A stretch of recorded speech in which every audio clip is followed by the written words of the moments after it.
দুনিয়ায় থেকে যারা মহান আল্লাহ সুবহানাহু ওয়া তাআলার হুকুম আহকাম মতো জীবন পরিচালনা করবে তাদের জন্য রয়েছে চিরন্তন জান্নাত, যেখানে সুখ আর সুখ।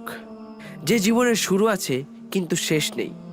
পক্ষান্তরে জাহান্নাম হচ্ছে এক ভয়ঙ্কর গর্তের নাম, যেখানে পাপীদের আবাসস্থল হবে।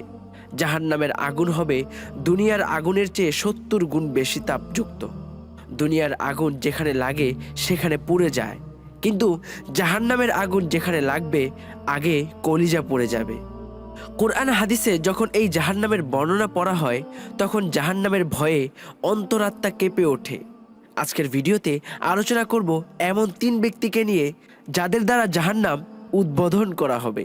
কারা ৩ ব্যক্তি জানতে আজকের ভিডিও সম্পূর্ণ দেখার অনুরোধ রইল। হযরত মুআজ রাদিয়াল্লাহু আনহু রাসূলুল্লাহ সাল্লাল্লাহু আলাইহি ওয়াসাল্লামের কাছ থেকে কিয়ামতের দিন প্রথম ৩ জন জাহান্নামে প্রবেশকারী ব্যক্তির উল্লেখ করে একটি হাদিস বর্ণনা করেছেন।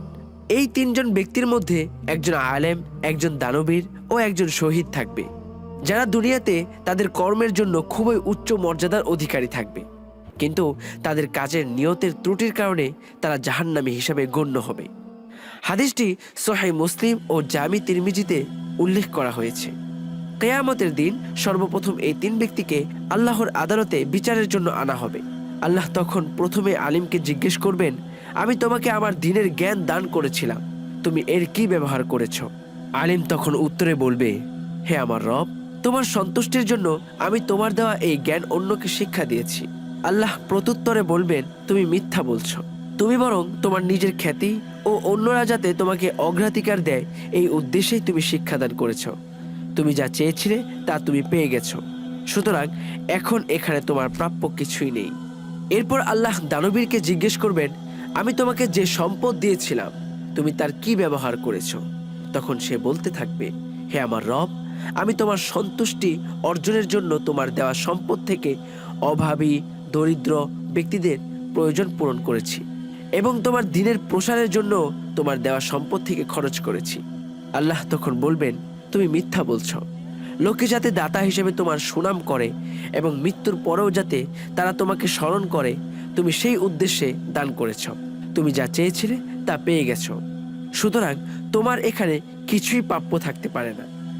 এরপর আল্লাহ শহীদকে জিজ্ঞেস করবেন, আমি তোমাকে যা দিয়েছি তা তুমি কি কাজে কিভাবে ব্যবহার করেছ? শহীদ তখন বলবে, হে প্রভু, তোমার দেওয়া জীবন আমি তোমার পথেই পরিচালনা করেছি এবং তোমার জন্যই শেষ পর্যন্ত আমি তোমার দেওয়া জীবনকে তোমার পথে বিসর্জন দিয়েছি। আল্লাহ বলবেন, তুমি মিথ্যা বলছ, তুমি এই কাজ করেছ যাতে লোকেরা তোমার বীরত্বের কথা প্রচার করে এবং তোমার স্মরণে স্মৃতিসৌধ নির্মাণ করে। তুমি যা চেয়েছিলে তা তুমি পেয়ে গেছো, সুতরাং আজকে তুমি কিছুই পেতে পারো না।